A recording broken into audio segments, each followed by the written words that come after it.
신명기 25장 17절입니다. 너희가 애굽에서 나오는 길에 아말렉이 네게 행한 일을 기억하라. 곧 그들이 하나님을 두려워하지 아니하고 너를 길에서 만나 너의 피곤함을 타서 네 뒤에 떨어진 약한 자들을 쳤느니라. 그러므로 네 하나님 여호와께서 네게 주어 기업으로 얻게 하시는 땅에서 네 하나님 여호와께서 너로 사면에 있는 모든 대적을 벗어나게 하시고 네게 안식을 주실 때에 너는 아말렉의 이름을 천하에서 도말할지니라. 너는 잊지 말지니라. 이 아말렉은 아마도 애굽과 이스라엘 사이에 영토를 갖고 있었던 것 같습니다. 가나안 족속, 7족속에서는 이 아말렉의 이름이 나오지 않는데 출애굽에서 가나안에 이르는 동안에 이 아말렉과 몇 번의 교전한 내용이 들어 있습니다. 우선 우리가 이 본문을 이해하는데 중요한 것은 왜 느닷없이 아말렉 얘기냐 하는 것입니다. 지금 쭉 예를 들면 곡식 떠는 소의 입에 망을 씌우지 마라. 그 주머니에 서로 다른 그 추를 갖고 다니지 마라. 이런 얘기를 하다가 갑자기 말하자면 느닷없이 왜 아말렉을 기억하고 가서 쳐라 하는 얘기가 등장하느냐 이거죠. 출애굽기 17장에 가시면 이 아말렉과 처음 전투한 사건이 이렇게 기록되어 있습니다.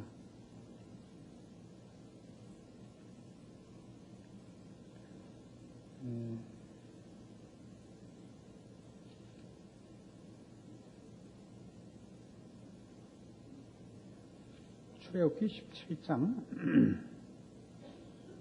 8절 봅시다.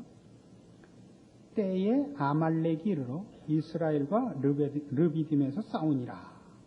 모세가 여호수아에게 이르되 우리를 위하여 사람들을 택하여 나가서 아말렉과 싸우라. 내일 내가 하나님의 지팡이를 손에 잡고 산 꼭대기에 서리라. 여호수아가 모세의 말대로 행하여 아말렉과 싸우고 모세와 아론과 훌은 산 꼭대기에 올라가서 모세가 손을 들면 이스라엘이 이기고 손을 내리면 아말렉이 이기더니 모세의 팔이 피곤하며 그들이 돌을 가져다가 모세의 아래 놓아 그로 그 위에 앉게 하고 아론과 훌이 하나는 이 편에서 하나는 저 편에서 모세의 손을 붙들어 올렸더니 그 손이 해가 지도록 내려오지 아니한지라. 여호수아가 칼날로 아말렉과 그 백성을 쳐서 파하니라. 여호와께서 모세에게 이르시되 이것을 책에 기록하여 기념하게 하고 여호수아의 귀에 외워 들리라. 내가 아말렉을 도말하여 천하에서 기억함이 없게 하리라. 모세가 단을 쌓고 그 이름을 여호와 니시라 하고 가로되 여호와께서 맹세하시기를 여호와가 아말렉으로 더불어 대대로 싸우리라 하셨다 하였더라. 왜 이렇게 하나님이 아말렉을 미워하셨을까요? 다른 어떤 족속보다도 아말렉에 대해서는 심지어 모압이나 암몬이나 이런 데 대해서 또는 애굽에 대해서 한 하나님의 어떤 뭐라 그럴까요? 진노나 이런 것도 이렇게 아말렉에 대한 것만큼은 크지 않습니다. 애굽이 돌이킬 것을 성경이 예언하고 있고 이스라엘과 대적했던 나라들에 대해서도 상당히 관대한 약속이 베풀어지는데 아말렉에 대해서만은 내가 아말렉을 도말하여 천하에서 기억함이 없게 하리라. 이런 식으로 표현한단 말이죠. 대대로 아말렉으로 더불어 대대로 싸우리라. 이런 표현을 쓴단 말이에요. 아말렉을 다 진멸해서 씨를 없애는 것. 이제 뜻이 그거란 말이에요. 하나님은 그런 하나님이 아니거든요. 원래 항복하고 용서를 구하고 은혜를 구하면 긍휼히 여기시는 하나님인데 아말렉에 대해서는 이래요. 그래서 이게 분명 무슨 뜻이 있는 거예요, 이 표현이. 아말렉은 지금 이스라엘 백성이 애굽 땅에서 나오자 만난 족속인 겁니다. 그러니까 애굽 안에 있으면 안 만나는 족속이다 이거죠. 애굽을 나와서 만난 족속이라고요. 그럼 애굽을 나와서 만났다는 거는 지금 가나안을 향해서 들어가다가 만나는 거죠. 더 확실히 하자면 민수기 14장 보세요.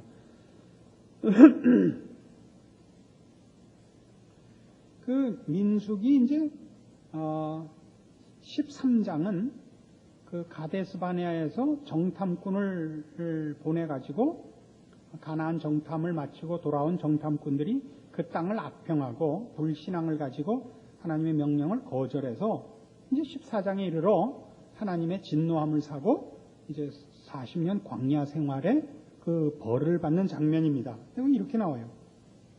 26절 14장 26절 여호와께서 모세와 아론에게 일러 가라사대 나를 원망하는 이 악한 회중을 내가 어느 때까지 참으랴. 이스라엘 자손이 나를 향하여 원망하는 바 그 원망하는 말을 내가 들었노라. 그들에게 이르기를 여호와의 말씀에 나의 삶을 가리켜 맹세하노라. 너희 말이 내 귀에 들린 대로 내가 너희에게 행하리니 너희 시체가 이 광야에 엎드러질 것이라. 너희 20세 이상으로 계수함을 받은 자 곧 나를 원망한 자의 전부가 여분네 아들 갈렙과 눈의 아들 여호수아 외에는 내가 맹세하여 너희로 거하게 하리라 한 땅에 결단코 들어가지 못하리라.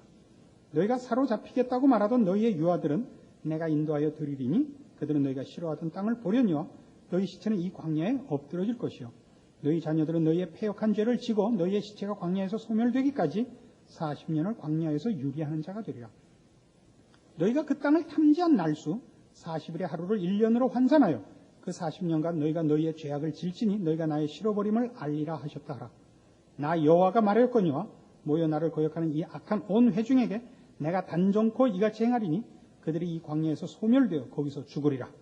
모세의 보냄을 받고 땅을 탐지하고 돌아와서 그 땅을 악평하여 온 회중으로 모세를 원망케 한 사람 곧 그 땅에 대하여 악평한 자들은 여호와 앞에서 재앙으로 죽었고 그 땅을 탐지하러 갔던 사람들 중에 오직 눈의 아들 여호수아와 여분나의 아들 갈렙은 생존하니라. 모세가 이 말로 이스라엘 모든 자손에게 고하매 백성이 크게 슬퍼하여 아침에 일찍 일어나 산 꼭대기로 올라가며 가로되 보소서 우리가 여기 있나이다. 우리가 여호와의 허락하신 곳으로 올라가리니 우리가 범죄하였음입니다. 모세가 가로되 너희가 어찌하여 이제 여호와의 명령을 범하느냐. 이 일이 형통치 못하리라. 여호와께서 너희 중에 계시지 아니하니 올라가지 말라. 너희 대적 앞에서 패할까 하노라. 아말렉인과 가나안인이 너희 앞에 있으니 너희가 그 칼에 망하리라. 너희가 여호와를 배반하였으니 여호와께서 너희와 함께하지 아니하시리라 하나 그들이 그래도 산 꼭대기로 올라갔고 여호와의 언약궤와 모세는 진을 떠나지 아니하였더라. 아말렉인과 산지에 거하는 가나안인이 내려와서 쳐서 파하고 호르마까지 이르렀더라. 그래서 이 가나안 입국 직전에도 말하자면 이스라엘 백성이 이제 입국을 거절하고 하나님 앞에 원망해서 하나님 앞에 이제 그 벌을 받죠. 좋다. 너희는 못 들어간다. 너희는 이 40년 동안 광야에서 다 죽을 것이라. 그래서 그 정탐꾼 중에 돌아와서 악평을 했던 자들은 다 죽고 갈렙과 여호수아만 남았는데 그 얘기를 들은 백성들이 이제 울며 불며 말하기를 우리가 잘못했습니다. 이제 우리가 올라가겠습니다. 그러고 이제 앞장서는 거예요. 그러니까 모세가 뭐라 그래요? 이제 하나님의 결정이 떨어졌다. 너희 이제 올라가면 안 된다. 하나님이 너희와 함께 하시지 않기 때문에 너희 죽는다. 이제 광야로 돌아가는 수밖에 없다. 그런데도 우기고 올라갔던 사람들이 누구에게 죽는다고? 다시 아말렉인이 등장을 하는 겁니다. 그래서 지금 아말렉이 어디에 있느냐를 그 지리적 차원에서 이해를 하자 이거죠. 애굽과 가나안 사이에 있는 거예요. 애굽을 나오자 만나고 가나안을 들어가려고 그러는 데서 만난단 말이죠. 그러니까 무슨 얘기가 되냐면 아말렉을 진멸하라. 그 소리는 애굽 안에 있으면 없는 얘기다 이거예요. 가나안을 향하여 출발하지 않으면 안 만나는 족속이라고요. 아말렉을 죽여라. 내가 아말렉을 대적하겠다. 내가 아말렉을 도말하겠다라는 말씀은 내가 너희에게 약속의 땅을 주겠다와 같은 것이요. 우리 보고 아말렉을 쳐라. 아말렉을 진멸하라 하는 얘기는 가나안 땅에 사는 자답게 살라는 얘기와 같은 표현이다 이겁니다. 그래서 이 율법 얘기가 쭉 나열되는 과정에 아말렉을 진멸하라가 등장하고 있는 것입니다. 그래서 굉장히 재미있는 그 표현인데 조금 영해를 하면 이것 자체를 이렇게 해석을 하는 건 옳지 않습니다. 아말렉 사건을 지금 말씀드린 대로까지만 하는 게 성경이 의도한 겁니다. 그러나 성경 안에 있는 전체 사상을 이해시키기 위해요. 이 내용을 잠깐 제가 영위하는데 빌려다 쓸 작정입니다. 제가 혼자 하는 게 아니고 이안 토마스라는 유명한 그 미국 군목이 한 분 계셨는데 그분이 쓴 책 중에 이제 그 그리스도의 구원의 능력이라는 책이 있습니다. 아주 재미있고 출애굽 사건이 갖는 구원의 그 상징을 아주 잘 쓴 책입니다. 그 조그만 책이고 싸요. 번역도 있고 생명의 말씀사에서 나왔습니다. 책이 작다는 건 읽는데 부담이 없다는 뜻이고 싸다는 것도 물론 그렇습니다. 이걸 다시 얘기하면 꼭 사서 보라는 말입니다. 오늘 하는 얘기가 그거란 말이에요. 아말렉을 진멸하라는 결국 너희가 가나안 땅에 들어가야 된다. 그 얘기고 하나님이 아말렉을 진멸하겠다는 것은 너희를 애굽에 놔두지 않고 끌어내서 가나안에 넣겠다는 표현이에요. 우리 보고 아말렉을 대적하라는 것은 그러니까 너희가 애굽에 있지 않고 가나안에 들어갔으니까 거기서 사는 도리를 지키라는 얘기이기 때문에 이 율법을 설명하고 요구하는데 이 아말렉과 싸우며 저들을 진멸하는 얘기가 끼어있단 말입니다. 이게 지금식의 표현, 아말렉을 대적하고 아말렉과 싸우는 것이 말하자면 가나안에 들어보내는 하나님의 의지요. 우리 보고 아말렉을 대적하라는 것이 그런 의미에서 가나안에 사는 자다운 삶의 도리를 지키라는 표현이다 하는 것을 이해하기 좋게 약간 영해를 하는 겁니다. 이 아말렉은 그런 차원에서 영해를 해 들어가면 이제 성경의 전체 사상이 그렇다는 것이지 이 사건을 이렇게 영해하는 것은 그건 조심스러운 겁니다. 이 사건 자체가 그 뜻을 갖고 있다라고 해석을 하는 게 아니라 성경 전체의 사상을 이해하는데 이 사건을 지금 한 예로 쓰는 것일 뿐입니다.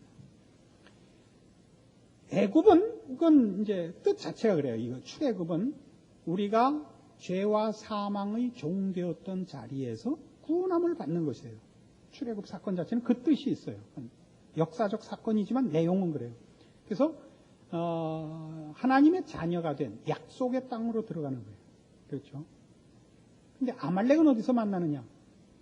내가 죄와 사망의 아래에 있을 때는 아말렉을 만날 일이 없어요. 그렇죠?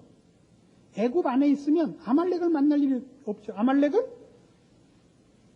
이 애굽이 지켜주잖아요. 그러니까 애굽의 노예인 이상 아말렉을 만날 일이 없는 그 나라 밖으로 나올 일도 없고 혹 아말렉이 쳐들어오면 누가 싸울 거예요? 애굽이 싸울 거 아니에요. 애굽을 벗어나면 맨 처음 만나는 게 누구냐? 자기 육체다 이거죠.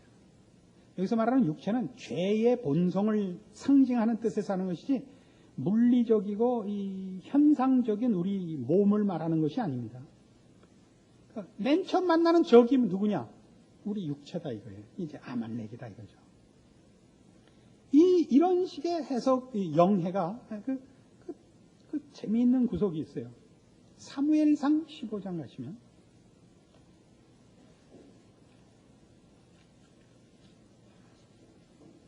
사무엘상 15장 1절 구약성경 431페이지입니다.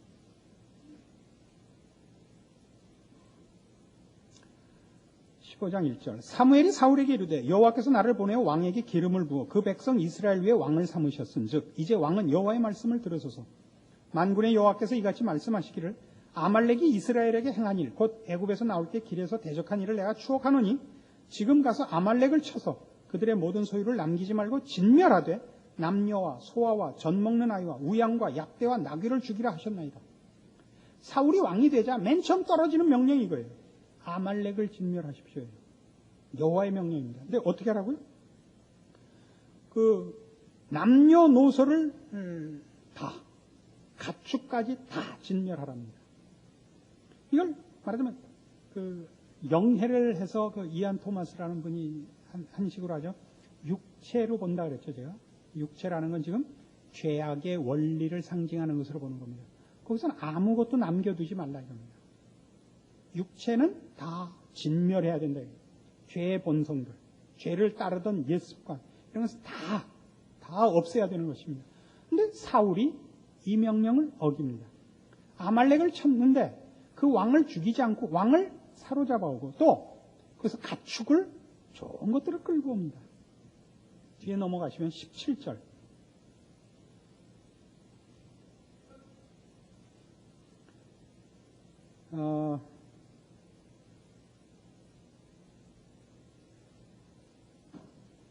어디부터 볼까? 13절부터 봅시다. 사무엘이 사울에게 이른즉 사울이 그에게 이르되 원컨대 당신은 여호와께 복을 받으소서. 내가 여호와의 명령을 행하였나이다. 사무엘이 가로되 그러면 내 귀에 들어오는 이 양의 소리와 내게 들리는 소의 소리는 어찌미니까? 사울이 가로되 그것은 무리가 아말렉 사람에게서 끌어온 것인데 백성이 당신의 하나님 여호와께 제사하려 하여 양과 소의 가장 좋은 것을 남김이요 그 외의 것은 우리가 진멸하였나이다. 사무엘이 사울에게 이르되 가만히 계시옵소서. 간밤에 여호와께서 내게 이르신 것을 왕에게 말하리이다. 가로되 말씀하소서. 사무엘이 가로되 왕이 스스로 작게 여길 그때 이스라엘 지파의 머리가 되지 아니하셨나이까? 여호와께서 왕에게 기름을 부어 이스라엘 왕을 삼으시고 또 왕을 길로 보내시며 이르시기를 가서 죄인 아말렉 사람을 진멸하되 다 없어지기까지 치라 하셨거늘 어찌하여 왕이 여호와의 목소리를 청정치 아니하고 탈취하기에만 급하여 여호와의 악하게 여기시는 것을 행하였나이까? 사울이 사무엘에게 이르되 나는 실로 여호와의 목소리를 청정하여 여호와께서 보내신 길로 가서 아말렉 왕 아각을 끌어왔고 아말렉 사람을 진멸하였으나 다만 백성이 그 마땅히 멸할 것 중에서 가장 좋은 것으로 길갈에서 당신의 하나님 여호와께 제사하려고 양과 소를 취하였나이다. 사무엘이 가로되 여호와께서 번제와 다른 제사를 그 목소리 순종하는 것을 좋아하심같이 좋아하시겠나이까? 순종이 제사보다 낫고 듣는 것이 수양의 기름보다 나으니 이는 거역하는 것은 사술의 죄와 같고 완고한 것은 사신우상에게 절하는 죄와 같으니라. 왕이 여호와의 말씀을 버렸으므로 여호와께서도 왕을 버려 왕이 되지 못하게 하셨나이다. 이 사울이 이 실수를 하고 이것으로 하나님 앞에서 그 왕위를 박탈당합니다. 그래가지고 사무엘하 1장에 가보시면 사울의 죽음이 거기 기록되어 있는데 여기에 그 아말렉이 어떻게 끼어드는가 보십시오. 사무엘하 1장 1절 사울의 죽은 후라 다윗이 아말렉 사람을 도륙하고 돌아와서 시글락에서 이틀을 유하더니 제3일에 한 사람이 사울의 진에서 나왔는데 그 옷은 찢어졌고 머리는 흙이 있더라. 저가 다윗에게 나와 땅에 엎드려 절하매 다윗이 저에게 묻되 너는 어디서 왔느냐? 대답하되 이스라엘 진에서 도망하여 왔나이다. 다윗이 가로되 일이 어떻게 되었느냐? 너는 내게 구하라. 저가 대답하되 군사가 전쟁 중에서 도망하기도 하였고 무리 중에 엎드려져 죽은 자도 많았고 사울과 그 아들 요나단도 죽었나이다. 다윗이 자기에게 구하는 소년에게 묻되 사울과 그 아들 요나단이 죽은 줄을 네가 어떻게 아느냐? 그에게 구하는 소년이 가로되 내가 우연히 길보아산에 올라보니 사울이 자기 창을 의지하였고 병거와 기병은 저를 촉급히 따르는데 사울이 뒤로 돌이켜 나를 보고 부르시기로 내가 대답하되 내가 여기 있나이다 한즉 내게 이르되 너는 누구냐 하시기로 내가 대답하되 나는 아말렉 사람이니이다 한즉 또 내게 이르되 내 목숨이 아직 내게 완전히 있으므로 내가 고통에 들었나니 너는 내 곁에 서서 나를 죽이라 하시기로 저가 엎드러진 후에는 살 수 없는 줄을 내가 알고 그 곁에 서서 죽이고 그 머리에 있는 면류관과 팔에 있는 고리를 벗겨서 내 주께로 가져왔나이다. 이 아말렉 소년은 물론 그 이스라엘의 지금 전쟁터에 같이 나간 이스라엘 군사입니다. 그리고 사울의 시종으로 쫓아나갔던 소년입니다. 사울은 자결합니다. 자결한 후에 그가 다 죽기 전에 적군이 자기를 잡아다가 말하자면 고통을 더하고 수치를 줄까봐 자기 목을 치라 한 겁니다. 그래서 그의 죽음을 확인하고 면류관과 팔의 고리를 뺏어서 다윗에게 가져온 겁니다. 다윗과 사울이 원수지간이었으니까 다윗에게 갖고 오면 상 받을 줄 아는데 다윗이 이 소년을 죽입니다. 하나님의 기름 부음 받은 종을 네가 어찌 감히 칼을 댔느냐 하고 죽입니다. 그래서 이제 이안 토마스 목사님 식으로 설명을 해서 저도 이 원리에는 동의를 해요. 우리가 육체를 다 제거하고 이겨내지 못하면 그게 우리를 올무에 걸어서 결국 우리를 망가뜨린다 이거예요. 맞는 말씀입니다. 그래서 이 사울이 결국 아말렉을 진멸하라는 하나님의 명령을 제대로 수행하지 못해서 하나님 앞에 왕직을 박탈당하게 되고 결국은 아말렉 소년 손에서 죽는 것입니다. 아말렉은 뭐라고요? 이렇게 영해를 하면 우리의 육체라고요. 육체는 뭐라고요? 죄의 원리를 말하는 거라고요. 죄의 본성을 말하는 거라고요. 그러니까 이런 식으로 얘기하죠. 우리가 더 이해하기 좋게 갈라디아서 5장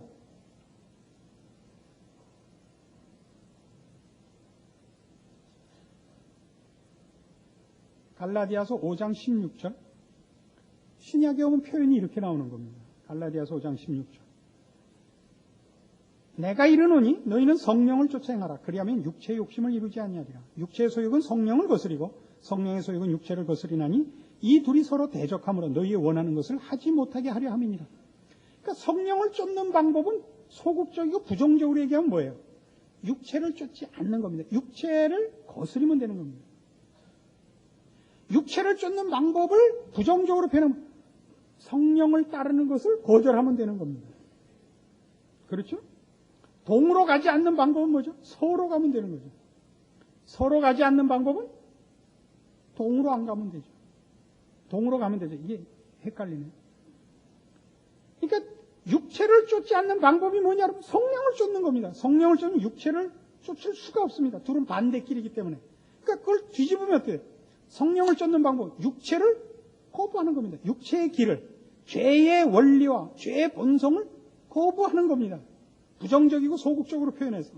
그게 오늘 신명기 25장 말씀입니다. 너희는 아말렉을 진멸하라. 아말렉을 대적하라. 그 얘기는 뭐예요? 애굽에서 나와야 뭐 아말렉을 만날 거네. 아말렉과 싸울 거네. 그러니까 애굽에서 나와라. 그리고 어디를 가야 또 싸워요?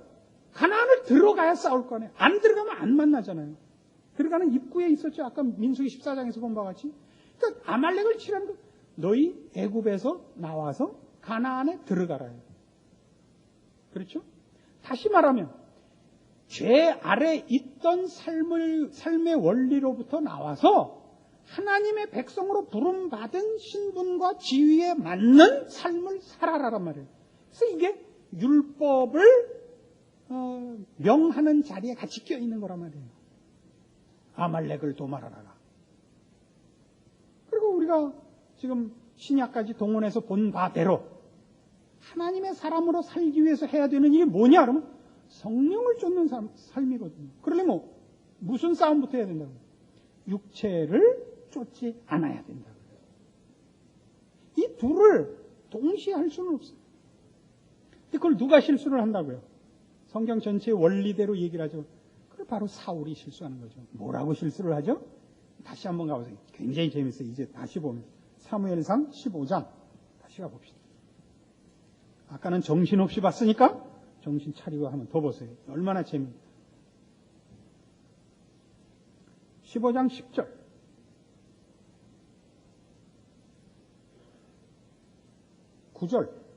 사무엘상 15장 9절. 사울과 백성이 아각과 그 양과 소의 가장 좋은 것 또는 기름진 것과 어린 양과 모든 좋은 것을 남기고 진멸키를 즐겨 아니하고 가치 없고 낮은 것은 진멸하니라. 여호와의 말씀이 사무엘에게 임하니라. 가라사대 내가 사울을 세워 왕 삼은 것을 후회하노니 그가 돌이켜서 나를 쫓지 아니하며 내 명령을 이루지 아니하였음이니라 하신지라. 사무엘이 근심하여 온 밤을 여호와께 부르짖으니라. 사무엘이 사울을 만나려고 아침에 일찍 일어났더니 혹이 사무엘에게 고하여 가로되 사울이 갈멜에 이르러 자기를 위하여 기념비를 세우고 돌이켜 행하여 길갈로 내려갔다 하는지라. 사무엘이 사울에게 이른즉 사울이 그에게 이르되 원컨대 당신은 여호와께 복을 받으소서. 내가 여호와의 명령을 행하였나이다. 사무엘이 가로되 그러면 내 귀에 들어오는 이 양의 소리와 내게 들리는 소의 소리는 어찌입니까?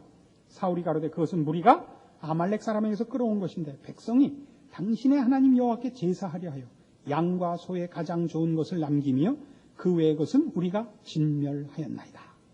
이거예요. 재밌죠? 우리가 신앙생활을 해보면 신앙생활이라는 것이 무엇인지 모르는 사람이 굉장히 많아요. 신앙생활을 기본적으로 오해하는 건 뭐냐 하면 종교라는 걸 동원해서 내 소원을 이루는 하나의 방법으로 소유하는 사람이 제일 많은 것입니다. 그러니까 무슨 기독교래도 좋고 불교래도 좋고 그게 뭐래도 좋은 거예요. 종교라는 것은 다만 내가 정해놓은 소원과 목적을 이루는 초월적인 방법 외에는 아무것도 아닌 사람이 참 많습니다. 기독교인이라 스스로 말을 하면서도 만나서 얘기를 들어보면 자기가 원하는 것을 이루기 위해서 신앙생활을 하지 그 신앙이 누구를 향한 것이고 어떤 본질을 갖고 있는지를 모른다고요. 인간이 만든 다른 신들은 다 뭐예요? 종교는 다 뭐예요? 그 방법을 찾아내는 거예요. 내가 원하는 목적을 이루기 위한 무슨 방법이에요. 대표적인 게 주문과 부족이에요. 주문과 부족이라는 것은 그 주문을 외우면 누가, 왜 해주는지는 몰라요. 그러나 어떤 결과가 생긴다는 걸 알아요. 대표적인 뭐예요? 열려라 참깨라 말이에요. 그러면 이놈의 문이 귀가 있는 건지, 이 문이 참깨라 그러면 경기를 하는 건지, 그건 알 필요가 없죠. 문이 열린다는 결과만 필요해요. 그럼 그 안에 보물이 있으니까. 부족도 그래. 그 부족을 붙이면 그 부족의 형상이 어떻게 말하자면 불운을 몰아내는지, 이게 뭐 누가 거기에 대해서 반응을 해서 그런 효과가 생기는지는 몰라요. 그걸 붙이면 물에 빠져도 뜬다.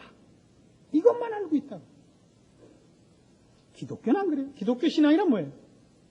우리를 지으신 하나님이 우리에게 인격적 항복을 요구하는 거예요. 기독교란 뭐예요? 하나님이 자신을 나타내세요. 나는 이런 하나님이다. 나는 이런 것을 좋아한다. 이렇게 하는 자에게 내가 어떻게 해주겠다가 나와요. 그게 다 인격적이고 영적이고 거룩해요. 현실적인 우리의 소원에 보상을 주는 건 약속이 없어요. 거룩함에 관한 것이고 영생에 관한 것이고 하나님을 닮는 문제에 관한 것이지, 우리가 목표와 내용을 정해놓고 하나님께 땡깡 부리는 싸움이 아니란 말이에요. 우리는 어떻게 얘기한다고요? 좀 사울식으로 얘기해요. 그러니까 신앙생활을 할 때 말하자면 신앙적인 어떤 행위를 해요. 기도하고 헌금 내고 교회 출석하고 봉사하고 하면서 동시에 세상적인 차원에서 내가 좋아하는 것도 되게 오락을 얘기하는 게 아니에요. 자존심을 안 꺾는 거. 이런 거예요. 난 지구는 못 살아. 이런 건 절대 양보 안 하는 거예요. 그러니까 교회도 들어오자마자 목사님을 직접 만나고 담판을 해요. 어떻게 하면 시작에 장로를 얻을 수 있는가? 이렇게 시작을 해요. 아니면 장로 대우 평신도 그래도 좋다. 이런 거예요. 뭐가 뭔지를 모르는 거죠. 신앙이 뭔지 모르는 거죠. 장로님이라는 호칭은요, 계급이 아닙니다. 봉사직입니다. 그러니까 여러분 물어볼 거예요? 장로님들을 시키세요. 물 한 잔만 떠다 주시겠어요? 만일 그걸 거절하면 저한테 얘기를 하세요. 잘라는.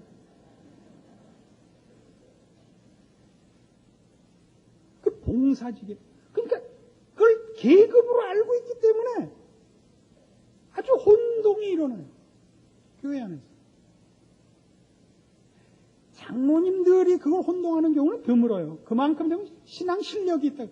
평신도들이 실력 없는 다수가 오해를 하는 데서 부작용이 많은 거예요. 장로님 만나면 머리부터 굽히는 거라고 생각하지 마시고 어떻게 신앙생활을 하시는가 눈여겨보세요. 어떻게 표정을 지으시는가. 우리 성가대도 장로님들 지금 앉아서 성가하시는데 잘 보세요. 노래는 못하지만 표정이 좋다는 거. 이게 확인하셔. 그거야 못해. 노래야 못해도 되죠. 표정이야 왜 못하겠어요. 그죠? 우리가 신앙생활을 해보면 그래서 신앙생활의 핵심은 뭐냐면 우리가 하고 싶은 건 다 하지 말라고 하기 싫은 것만 하래요. 그거 아세요? 뭐죠? 겸손하라. 입 다물라. 웃어라. 희생해라. 져라. 기다려라. 목에 힘 주지 마라. 눈에 힘 주지 마라. 맨 이거예요. 그래요? 안 그래요? 70번씩 7번 용서해라. 오른편 빠진 뺨 맞으면 왼편 뺨 대라. 전부 그거잖아요. 오른손이 하는 거 왼손이 모르게 해라. 시장 바닥에서 나팔 불고 구제하지 마라. 아이고 어떻게 번 돈인데 그래 아무도 모르게 내고 와요. 최소한 텔레비 생중계는 해야지. 안 그래요? 이게 그 싸움입니다. 너 아말렉 쳐라. 아말렉을 도륙해라. 아말렉을 진멸해라. 이게 뭐예요? 우린 지금 이제 우리의 삶의 원리나 목표나 내용이 우리를 증명하는 게 아닌 거예요. 이게 다 죄의 본성들로 가득 차 있는 거란 말이에요. 자기 증명. 죄의 최고의 그 대표되는 모습이 뭘까요? 자존심 세우기입니다. 자존심 세우기. 안 그렇습니까? 신앙의 깊은 경지에 가면 성경이 요구하는 게 뭐죠? 하나님 앞세우기죠. 우린 그 속에 녹아들어가 있는 거죠. 언제나. 그럼 우린 뭐 밤낮 일만 하고 우린 그럼 뭐 나중에 뭐야? 그게 무슨 보상이 있는지 아세요? 그게 고급한 인격인 거예요. 사람이 생색내고 뭘 하고 보상을 받고 뭐 하는 것이 아니라 불쌍히 여겨서 아량으로 남에게 입 다물고 쓱 주고 돌아서는 굉장한 수준인 거예요. 그거는 무슨 잘생기고 힘있고 무슨 공부 잘하고 이런 것과는 비교할 수 없는 수준인 거예요. 여러분 살면서 어떤 사람한테 제일 크게 행복해요? 아량을 베푼 사람이에요. 배려해 주는 사람이에요. 오헬리 작품에 그런 게 있죠. 기차를 타고 가는데 어떤 두 사람이 수갑을 둘이서 차고 있는 겁니다. 누굴 만났어? 아니, 정장로님 아니세요? 우리 교회 정장로님 여러 분 있어요. 정장로님 아니세요? 이렇게 되는 거예요. 아니, 김 권사님 아니십니까? 어딜 가세요? 아, 이게 잠깐 무슨 일이 있어서 저 서울을 갑니다. 아니, 근데 그건 왜 차고 계세요? 오른쪽에 상대방하고 수갑을 차고 있는 거예요. 아니, 이 범인을 하나 잡아갖고 데려가느라고요. 그러니까 옆에 있는 범인이 그럽니다. 아, 저 형사님 좀 화장실을 가야겠는데 가도 되겠습니까? 권사님 그럼 또 좀 바빠서 갑니다. 이제 그 자리에 권사님이 앉았죠. 아, 장로님이 난 형사인 줄은 몰랐네. 저 옆좌석에서 누가 그러죠? 형사가 오른쪽에 수갑 차는 거 봤어? 예? 잡아가는 사람이 왼손에 하고 잡혀가는 사람이 오른손에 묶죠. 오른팔을 쓰기 좋으니까. 쓰기 좋은 팔을 묶고 가는 사람은 없죠. 그러나 그 형사가 이 사람이 만난 사람 앞에서 이 사람을 창피 주지 않으려고 범죄자 노릇을 한 겁니다. 범인 노릇을. 오헬리. 소설가도 그쯤 실력이 있어요. 예수 믿어서 여러분이 가진 무슨 관용과 아량과 속 깊은 무슨 한 인간의 마음을 평생 잊지 못하게 감동시킨 뭐가 있냐 말이에요. 그리고 이런 감동받은 그 인격과 비교할 만한 뭐가 세상에 있냐 말이에요. 그 어떤 뭐 사치나 재물이나 무슨 할 말도 없네. 뭐 다 그게 그거니까. 응? 뭐 크리스마스 트리나 피아노나 이것도 아니고. 하여튼 그래요, 안 그래요? 한 인간의 고급한 인격을 보는 것 같은 감동은 없다니까요. 그건 비교할 수, 그 무슨 보석이나 무슨 핵폭탄이나 뭘로도 비교가 안 되는 게 그 위력과 그 감동과 그 항복스러운 내용은 말이죠. 그게 보상이에요. 예수 잘 믿어서 여러분의 신앙이 좋으면 여러분 다 감춰지고, 그래서 난 뭐 일만 나가서 하고 뭐 사진 찍을 땐 예수님만 앞에 가시고 우린 다 뒤에 서고 이거 아니에요. 나도 모르게 내가 주님을 닮아 이 고급한 인격이 생겨나간다니까요. 이 성경이 말하는 신자된, 당연히 추적해야 되는 필수적이고도 그리고도 우리만이 가지는 특권으로서의 신자된 내용입니다. 여러분은 아말렉을 물리치십시오. 그리스도의 형상을 닮으십시오. 이게 성경이 요구하는 겁니다. 여러분 하고 싶은 거 다 하고 신자 노릇 못합니다. 헌금 많이 했을 수 있습니다. 전도 많이 했을 수 있습니다. 근데 만나기만 하면 재수가 없을 수가 있습니다. 저건 왜 예수 믿지? 저건 절에나 가 있으면 그나마 하나님 앞에 도움이 될 텐데, 그죠? 요새 중들이 전도 많이 했죠? 그죠? 절로 갈래던 사람이 다 교회로 왔다는 거 아니에요? 근데 어떤 왼수는 예수 믿어갖고 다 절로 보냈잖아요. 에? 잘 생각해요, 여러분들의 신앙을. 여러분 마음속에서 아말렉과 전쟁이 있는가? 그를 몰아내고 있는가? 참다운 성령을 쫓는 삶을 살고 있는가? 그리고 그 보상으로서의 신자의 아름다운 성숙이 있는가? 그 채어진 인격의 기품이 있는가? 만나면 좋은 사람들이 주변에 있고 그 사람들이 나를 봤을 때 그 마음에 감동이 있는가? 자기 전에 거울을 뒤다보고 한 번씩 물어보시란 말이에요. 거울아, 거울아. 백설공주 빼놓고 누가 제일 이쁘니? 그러지 말고 나는 뭐냐? 이렇게 한 번씩 물어보세요. 기도하십시오.